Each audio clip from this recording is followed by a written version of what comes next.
The organization, Not In My Name, preparing to march to the union buildings this morning. The group is protesting against the ongoing power cuts and the approved tariff hike by the National Energy Regulator of South Africa. Zikhona Tshona is our reporter on this story, and she joins us live from Pretoria now. Zikhona, good morning to you. It is a scorcher. It has been a very, very hot few days, but this organization says, despite that, we want to go to the seat of government to voice our displeasure at the energy situation in the country. What exactly are they demanding?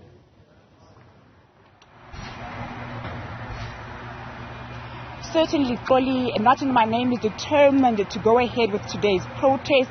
They are expecting at least 1,000 people to join their demonstration. They will first stop off at the office of the National Energy Regulator, where they will deliver a memorandum of demands. Thereafter, they will march to the office of the President to deliver a memorandum of demands to the office of the Presidency. They're saying enough is enough with load shedding.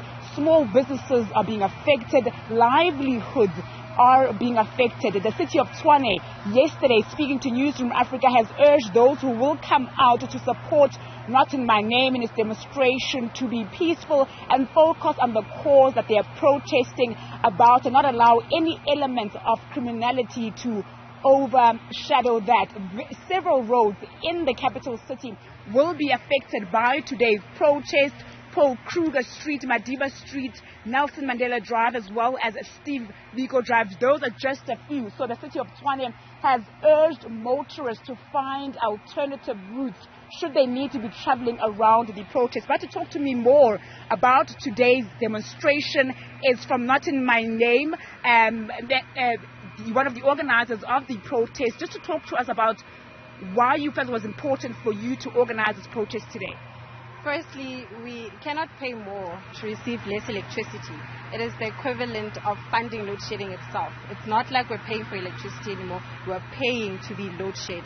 And I think what inspired us more is the nonchalance in which the president said that his hands are tied. It begs the question, tied by whom? And how did that even come to pass? So that is not the democracy that we elected into power. We cannot have a ghost president who's calling the shots somewhere, and he is now the one facilitating the legitimization of looting state resources. And as the public, we have the fundamental right to comment on the leadership that we've elected into power, as well as the disposition of state resources. All right, I understand you'll be delivering a memorandum of demands to the office of the National Energy Regulator, as well as to the office of the President. What is detailed in that memorandum?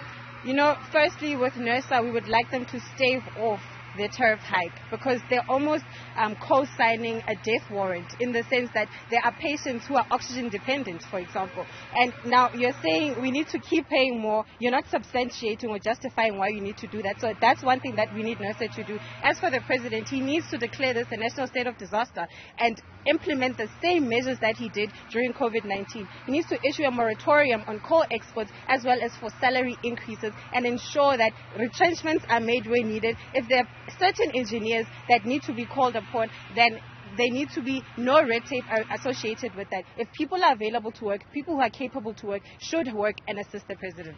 Thank you so much. That's Mo Senebe from Not In My Name, one of the organizers of the protest, saying they will be delivering a memorandum of demands to both NERSA as well as the office of the President, with demands from the organization. They're saying they simply cannot sit back and watch South Africans suffer through the ongoing power cuts.